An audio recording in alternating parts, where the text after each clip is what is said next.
We gather here not to learn how to change the outer world, but to discover why the outer world has never been the source of our good. All the struggle, all the reaching and grasping, all the trying to make life obey our will, these belong to the old state of consciousness, the one that believes that power exists somewhere outside of our own being. And so many of you have attempted, with great sincerity, to use the mind to attract health, to draw supply, to create harmony. You have visualized, affirmed, repeated formulas, and perhaps for a moment it appeared that results came, but then the results slipped away, or required more effort, more tension, more mental strain, and eventually you found yourselves weary, wondering why a universe that promises abundance seems so difficult to coax into cooperation. I say to you, nothing is wrong with your desire for harmony, but the method by which you have attempted to attain it has been misplaced. The moment you try to make outer conditions conform to your will, whether through hard work or through mental manipulation, you are already living from the premise that good is out there, separate and apart from your own consciousness, and that is the only mistake you have ever made, for the Master revealed, and every mystic has testified that the kingdom of God is within you, not beyond the horizon, not in the future, not in the world of conditions at all. Within you, it is because we have not understood this that prayer becomes pleading and manifestation becomes struggle. And this, my friends, is why so many spiritual practices fail to bring lasting peace. They attempt to fix the outer while ignoring the source. They attempt to work on effects instead of causes. They attempt to attract to consciousness what consciousness itself is already full of. There is no use in trying to draw supply into the place from which supply issues forth. There is no use in trying to attract peace to the very awareness that is itself the substance of peace. And so, as we begin this hour together, let us make one quiet acknowledgement. All that we have ever sought is already present within the consciousness that is hearing these words. Before you attempt to change anything out there, before you rush again into the mind's frantic activity, pause, be still. Something in you knows that all good, all harmony, all fullness is already established, and it is only the habit of looking outward that has obscured the truth. We are not here to learn how to make life obey us. We are here to perceive that life is lived from within, and that the outer world is but the picture and form of the consciousness we bring to it. When this is understood, all struggle ends, not because you finally learn the right technique, but because you discover the futility of technique itself when the truth of being is recognized. And so we begin. Now, let us look more deeply into what the world calls the law of attraction, not to oppose it, but to discern its limitation. For discernment is the beginning of spiritual vision.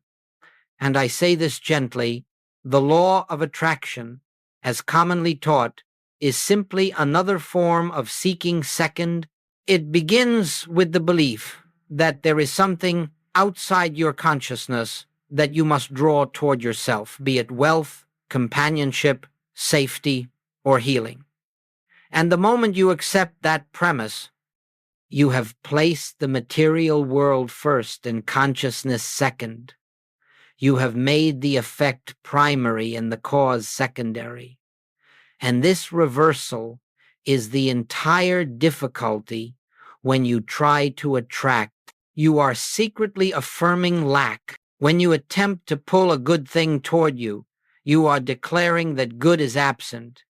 Every time you visualize, hoping for a manifestation, you are testifying that you do not already dwell in the fullness of God's presence. And so the act itself, innocent as it seems, binds you to the very sense of separation you are seeking to escape. The human mind says, if I think hard enough, if I picture clearly enough, if I feel good enough, then good will come to me. But, my friends, hear this well. The human mind cannot draw spiritual good. It cannot attract the gifts of God any more than a mirror can pull light into itself. The mirror reflects because it is placed before the light. The light is not the product of the mirror's effort. And in the same way, your consciousness must rest in God, not strive to pull God into manifestation. This is why I call it seeking second.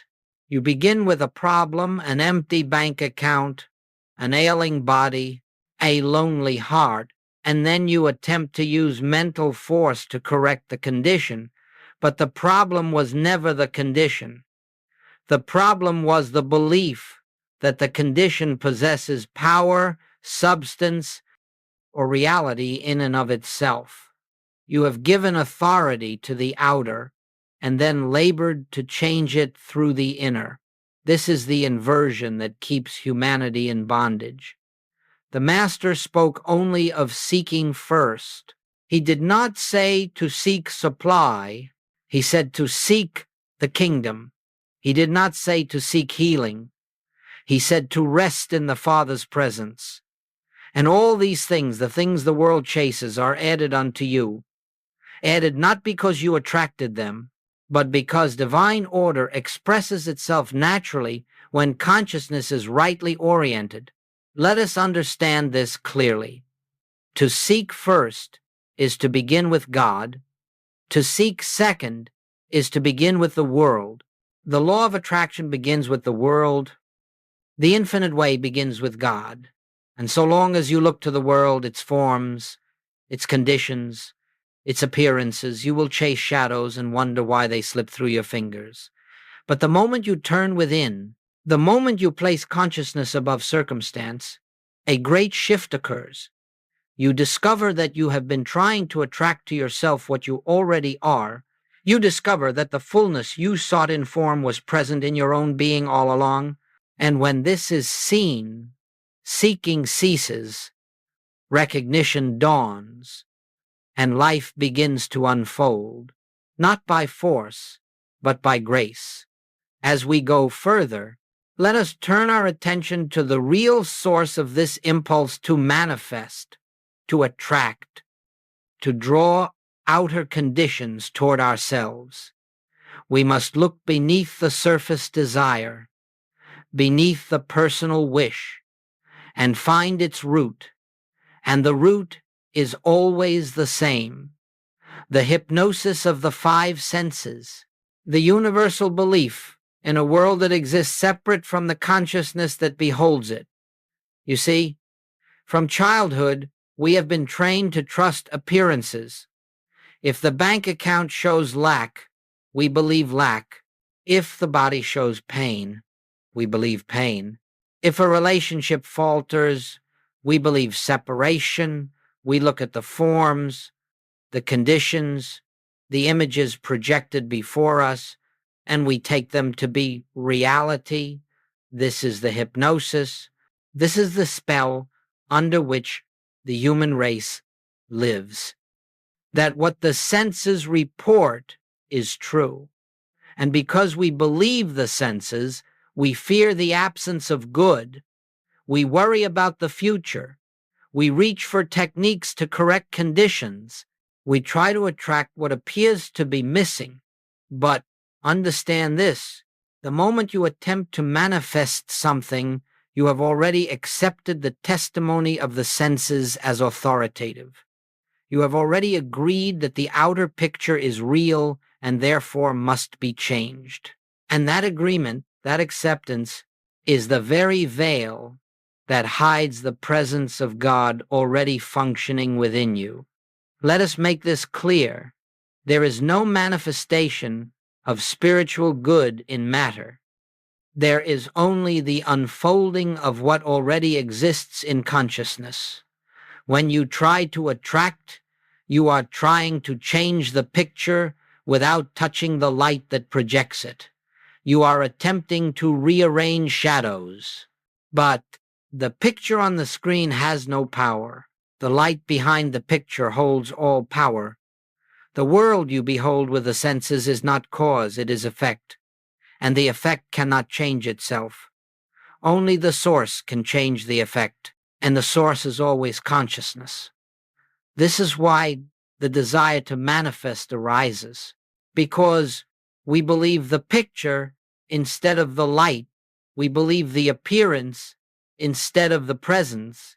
We believe the outer instead of the inner. And so we seek outwardly, hoping for a correction, when the correction can only occur through a shift in awareness. The Master knew this when he said, "Judge not according to the appearance." He did not say to deny the appearance. He did not say to fight it. He said only, do not give it authority. Do not let it define your reality. For if you do, you will remain under the hypnosis of the senses, forever chasing conditions, forever trying to create better pictures on the screen of life. But the moment you realize that the senses cannot tell you the truth about God, the truth about supply, the truth about health, or the truth about harmony, something within you softens. The compulsion to manipulate the outer weakens. The desire to manifest fades. And in its place, a deeper hunger arises, not to attract, but to awaken, not to create, but to recognize. In that moment, you have broken the hypnosis. You have begun the great journey from sense to soul. And in that journey, you discover that everything you once tried to manifest was already present, awaiting your recognition. Now, as we move more deeply into this revelation, let us lay aside the entire premise of manifestation, for it has served its purpose. It has shown us the futility of trying to add to the fullness of God, and now we must turn to the principle that stands at the heart of the infinite way. Recognition, not effort, not will, not mental power, but quiet, inward recognition of what already is. The whole of spiritual living rests on one cornerstone. God is the substance, the law, and the activity of your being, not in the future, not when you improve yourself, not after a long discipline of the mind, now. This instant, before thought, before desire, before any attempt to manipulate life. And if this is true, and it is, then nothing can be added to your being, and nothing can be taken from it. Supply cannot be added, because supply is already the nature of your consciousness.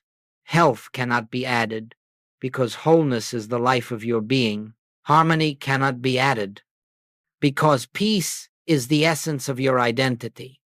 And so the spiritual path cannot be the path of adding. It can only be the path of unveiling. This is why manifestation fails. It attempts to create what is already present. It attempts to attract what is already here. It treats the outer condition as substance and tries to rearrange it. But recognition does none of this. Recognition begins with God, and in beginning with God, it reveals that the forms of life are merely the shadows of realized consciousness. Think for a moment of the sun.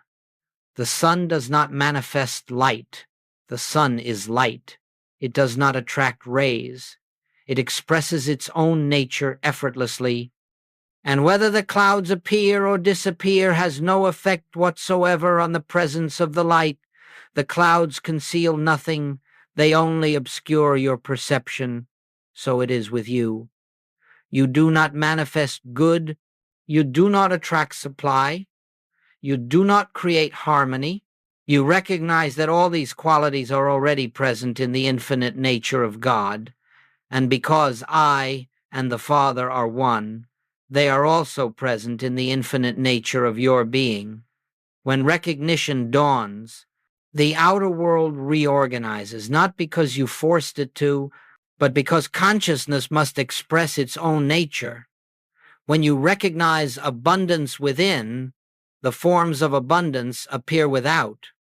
When you recognize peace within, the outer world becomes orderly.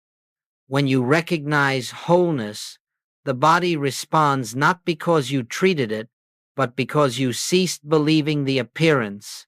Recognition is the sacred pause in which you acknowledge nothing needs to be changed, everything needs to be seen. And in that seeing, the truth becomes the law of your experience, not through effort, not through concentration, but through the simple act of resting in what is eternally true. You see now why the infinite way is not a method of manifestation, but a path of realization. It does not deal with effects. It deals only with the source. It does not teach you how to get things. It teaches you how to know God. And knowing God, you find that nothing has ever been missing. To recognize is to awaken. To awaken is to live. And to live in this awareness is to watch life unfold with a grace the personal mind could never manufacture. Let us now look gently, but honestly, at why the law of attraction fails to bring lasting fulfillment. Its failure is not in its intention, for the intention to experience harmony is good. Its failure is not in the human being attempting it, for the human being is earnest and sincere. Its failure lies only in the belief that the personal mind possesses spiritual power, and this belief must be exposed, not condemned, so that it can fall away naturally. The moment you attempt to visualize your good, you are depending upon the personal mind. The moment you repeat affirmations to compel the universe to respond, you are depending upon the personal mind. The moment you attempt to raise your vibration in order to attract a condition, you are depending upon the personal mind. And the personal mind has no spiritual capacity, no creative authority, no divine substance. It is simply the instrument through which you interpret the world of appearances, nothing more. This is why every method that relies on personal effort collapses, even if it brings temporary results. Those results are unstable because their source is unstable. The personal mind is forever moving between fear and hope, between doubt and desire, between confidence and insecurity, and whatever rises from such a foundation will fall when the next wave of fear appears. When you find yourself straining to think the right thoughts, straining to hold the right feeling, straining to maintain a vibration, you are witnessing the personal mind trying to impersonate God. And it cannot do so. The personal mind can recite truth, but it cannot realize truth. It can imagine good, but it cannot bring forth good. It can desire peace, but it cannot establish peace. All spiritual power belongs to the presence within, not to the human mind. And here is the tragedy. The more you rely on mental force, the more you reinforce the very fear you are trying to escape. For every effort to manifest something carries within it the quiet confession, I do not have it. Every attempt to attract good carries the hidden message, I am separate from my good. And this sense of separation is the root of all fear. Fear is not dissolved by attracting better conditions. Fear is dissolved by realizing that there is no condition outside of the one presence, and that this presence is the substance of your being. When this realization dawns, fear falls away like a shadow in the light, and with it the entire compulsion to manipulate life. You see now that the failure of the law of attraction is not a failure of principle, it is a failure of perspective. It begins from the premise that you lack something. The infinite way begins from the premise that you lack nothing. One begins with need, the other begins with completeness. One begins with outer desire, the other begins with inner recognition. One begins with the personal mind, the other begins with the presence. And so, the moment you turn from effort to recognition, you have stepped out of the realm of fear. You are no longer at the mercy of moods, vibrations, or circumstances. You have remembered the truth that the human mind cannot achieve, but the spirit within you has always known. All power is in God, and God is the life of your consciousness. From this point on, manifestation becomes unnecessary, and grace becomes inevitable. And now, let us come to the heart of this way of life, the very center from which all spiritual demonstration flows, the practice of the presence. This is not a method in the sense that the world uses the word. It is not a technique to gain something. It is not a ritual, nor is it a discipline imposed upon the mind. It is simply the gentle turning of awareness inward until the presence, which has never been absent, becomes consciously realized. In this practice, we do not seek anything. We do not ask for health, or supply, or guidance. We do not attempt to change a condition or improve a circumstance. We merely rest in the quiet acknowledgement that God is here, and not here as an idea, nor as a belief, nor as a hope, but as the living substance, the living law, the living activity of our being. When you sit in this stillness, you are not speaking to God. You are not attempting to reach God.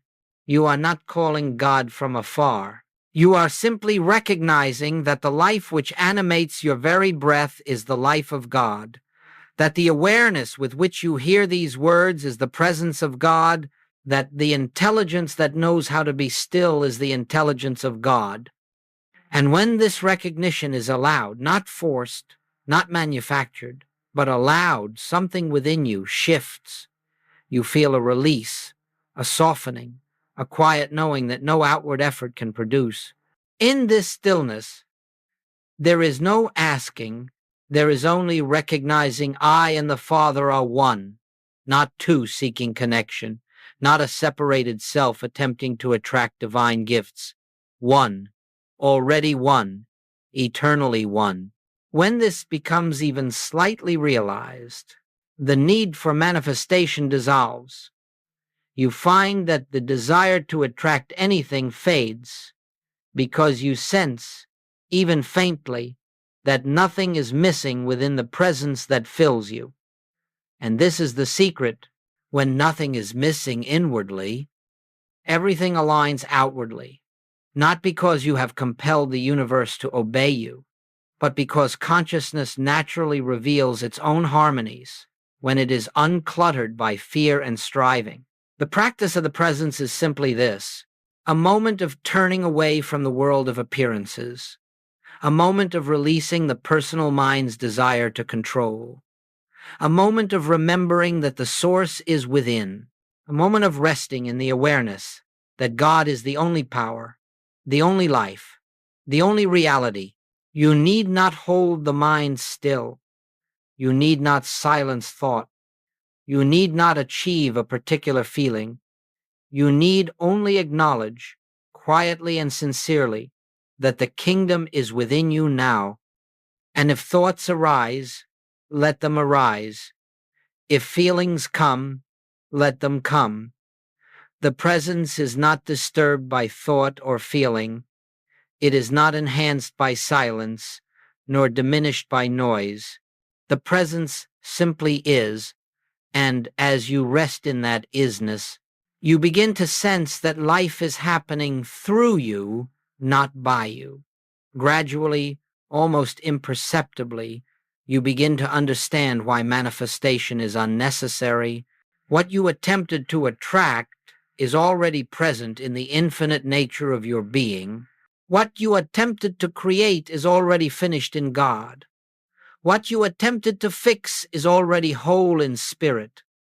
This is the hidden method, not a method of power, but a recognition of power, not a method of attraction, but a recognition of fullness, not a method of creating, but a recognition of being. When this becomes the foundation of your life, outer good flows as naturally as breath, not as reward, not as result, but as expression. And expression is effortless when the source is realized.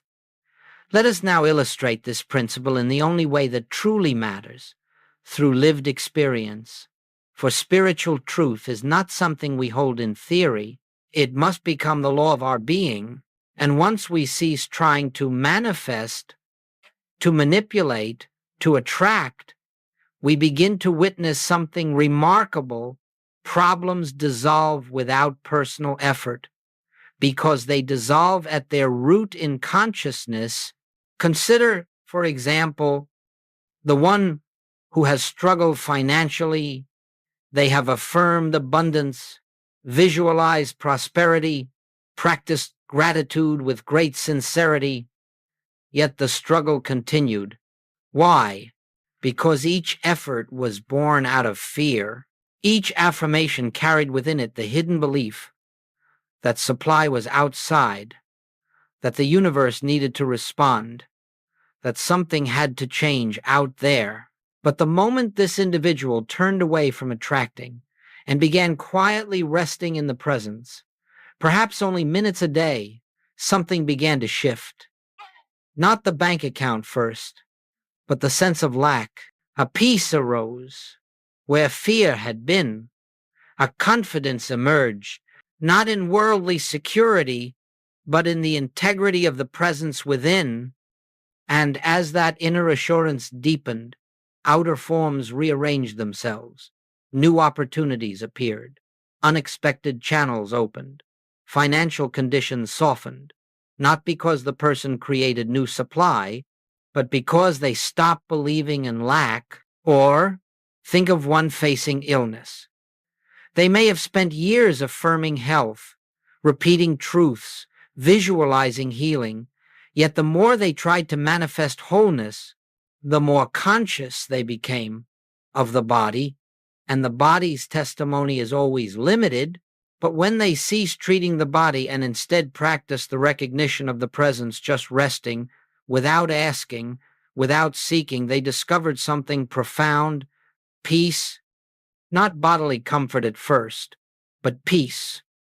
And that peace is the first evidence of the Christ realized in consciousness. As that peace remains, the fear surrounding the condition melts away, and the body, no longer held under the hypnotic power of fear, begins to respond. Changes appear gently, gradually, naturally, because harmony is the nature of the presence, and the body reflects consciousness. And consider the relationships of life. Many attempt to manifest love, attract soulmates, or fix discord through effort. But the moment you cease trying to change another person and instead recognize the Christ within them, something shifts. You stop relating to their personality. You stop reacting to their behavior. You behold, quietly and inwardly, their true identity. And that recognition, never spoken, never imposed, begins to soften the atmosphere of the relationship. Resentments fade, tensions loosen. Loving interaction comes not through effort, but through the silent activity of realized consciousness. This is the great secret. The outer world changes when you stop trying to change it. The outer reflects the inner, and the inner is transformed through recognition, not through force. You see, we do not solve financial problems. We do not solve health problems. We do not solve relationship problems. we do not solve any problem, we awaken to the presence in which no problem exists. And as we awaken, the pictures of the outer world shift of themselves because they have no life of their own. They are but the shadows cast by consciousness. Once you realize this, you stop fighting shadows, you stop rearranging effects, you stop manipulating form, you rest in God, and God, being the only power, expresses itself through your experience as harmony, abundance, wholeness, companionship, guidance, whatever is needed at the moment, not because you asked, but because it is the nature of God to express. This is why every true demonstration in the infinite way begins within and remains within long before it appears without. And when the outer finally changes, it feels effortless, not because you avoided action, but because your action flowed from a consciousness already at peace, already supplied, already whole. What the world calls miracles are simply the natural consequences of realized presence. When you stop trying to manifest, you make room for grace. Let us now turn to one of the deepest truths ever revealed, a truth so simple that the human mind overlooks it, and so profound that it ends forever: the desire to attract, to manifest, or to manipulate life. It is this: your true identity is I am, not the personal I that hopes and fears and strives, but the divine I that existed before thought, before desire, before the world was formed. The I that is the presence of God, individualized as your being.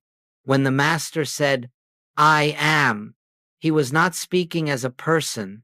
He was speaking out of the realization of his oneness with the Source.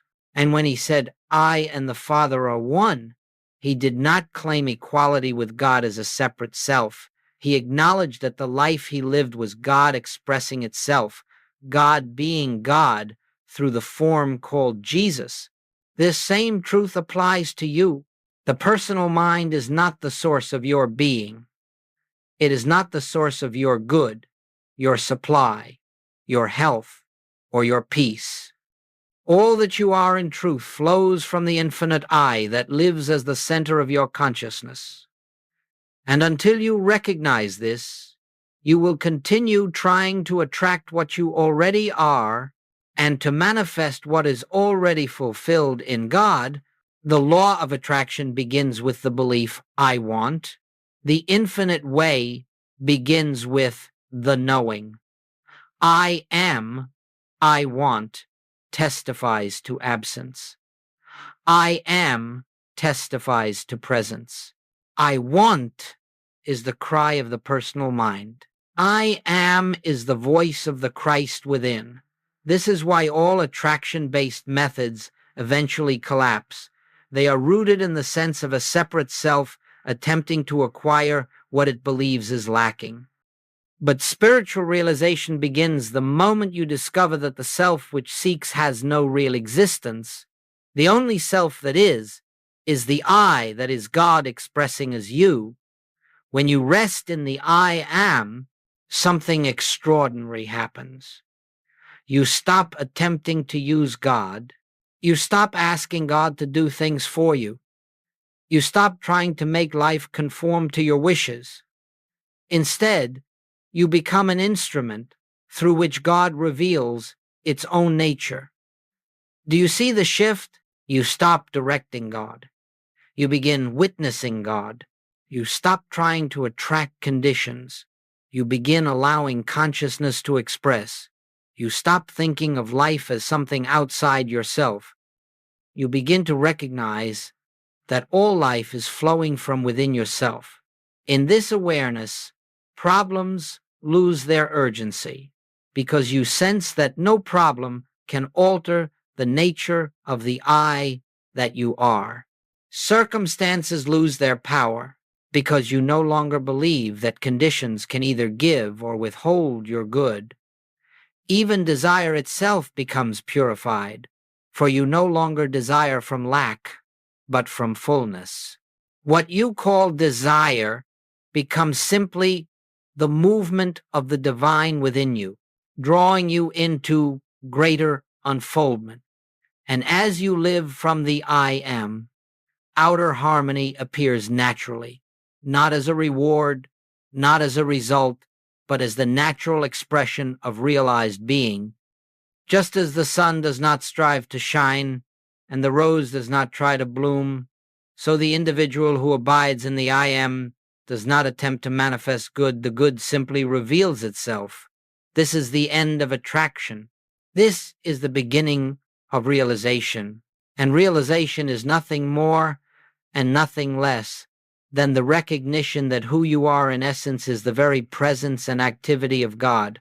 In that realization, life unfolds without resistance, without fear, without effort.